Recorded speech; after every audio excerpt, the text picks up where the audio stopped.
Every 73 seconds, another American is sexually assaulted. Think about that. Let it soak in for a second. That means before I'm done with this speech, at least 3, most likely 4 people will be sexually assaulted. 1 out of every 6 American women will be the victim of an attempted or completed rape in her lifetime. 1 in 33 of men will experience the exact same.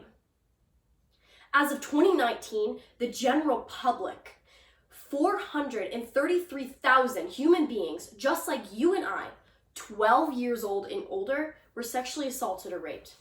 7% of these people were attending school. 12% were working. 29% were on their way to or from work or school, or on the way to go shopping or just run errands. 48% of these people were in their home, sleeping. Think about it.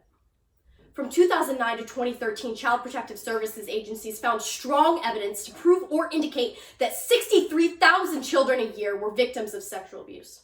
Not from 2009 to 2013, per year.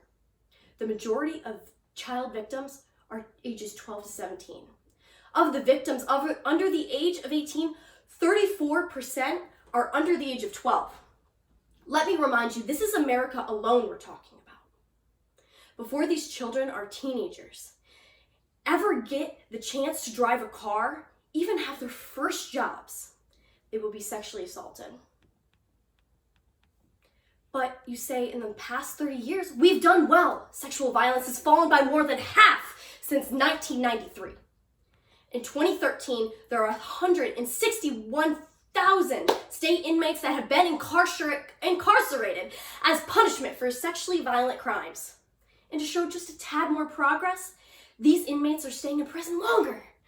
The average served time for sexually violent convicted felons has increased 10 months since 2001, from 38 to 48 months. 2 whole years they are taken off our streets, away from our girls, our boys, our daughters, our wives, and those we love. Seems great, but before most people graduate college, they'll be out again. Would your father agree that your sister's rapist only deserves 2 years? Yeah, me neither. But that's not why I'm here. I'm here to increase the awareness, to teach what is right versus what is wrong, how to spot a situation before it ever even happens, to tell you that it is okay to intervene when that girl at the bar looks at you and roll her eyes. That guy she's talking to seems to be getting a little too close. Don't let that sexist joke or victim-blaming remark go. Say something. Get informed. The best way to prevent it is to be informed. 90% of women who have been assaulted or raped knew their victim, knew their perpetrator. Say something when that boyfriend is pushing into that girlfriend and she just looks a little uncomfortable or a little too drunk, or even if she's sober. Doesn't make sense, but it doesn't mean it's okay. The most important thing to remember is that you don't need to be an expert. You need to be a friend.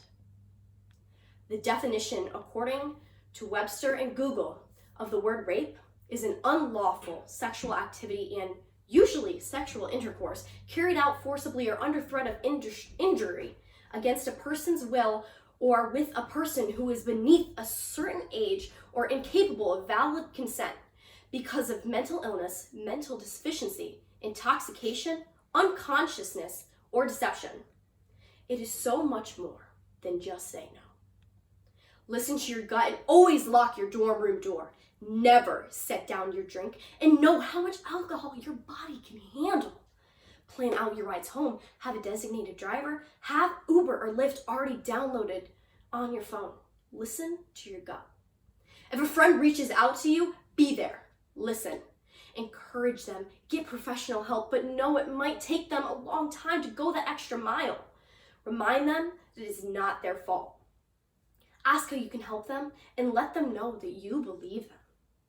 And for those of you still intently listening, sitting tensed up in your chairs, maybe tearing up, maybe shaking, maybe you're biting down on your molars so tightly you're giving yourself a headache, it is as easy as dialing 800-656-4673.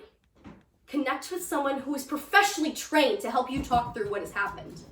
Just remember, it's not your fault.